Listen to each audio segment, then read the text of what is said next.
Need a repair? We offer a free diagnostic. We pick up and deliver right to your door, no calls, no hassle. We send you an estimate before fixing anything, and only proceed if you approve it. Convenient, transparent, and professional. Link in bio/description. Today, we're diving into the step-by-step process of changing the motor in your Dyson SV51. Let's start with the tools you'll need: a Phillips screwdriver, a flathead screwdriver, and a pair of pliers. Having a clean workspace will also help keep everything organized. First, make sure your vacuum is unplugged. Safety is crucial during this process. Begin by removing the dust canister.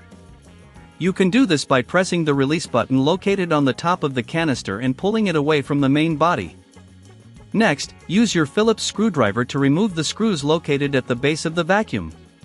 There are typically 4 screws to remove. Keep them in a small container so you don't lose any. Once the screws are out, gently lift the cover off to expose the motor. Before proceeding, take a moment to inspect the internal components for any excessive dust or debris.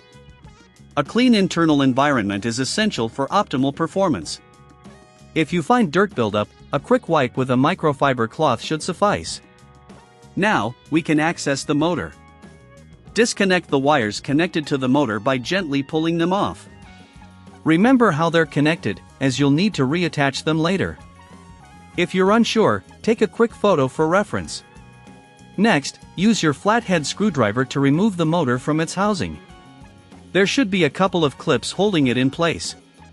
Carefully pry these clips open, and gently pull the motor out.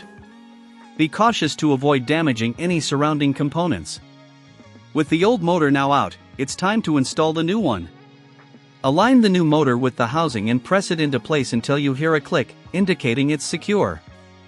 Reconnect the wires, making sure they match the original configuration you noted earlier. Before you reassemble the vacuum, it's a good idea to test the motor. Simply plug it in and turn it on briefly to ensure it runs smoothly. If you don't have the tools or time, remember we offer professional diagnosis without obligation and pickup and delivery at your home.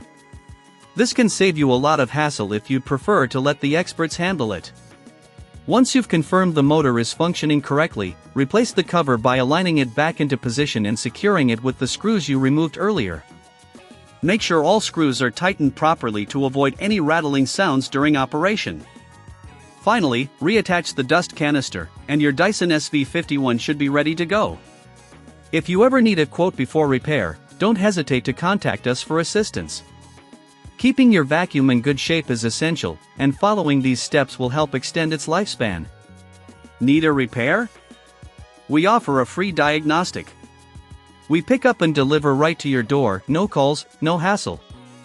We send you an estimate before fixing anything, and only proceed if you approve it. Convenient, transparent, and professional. Link in bio/description.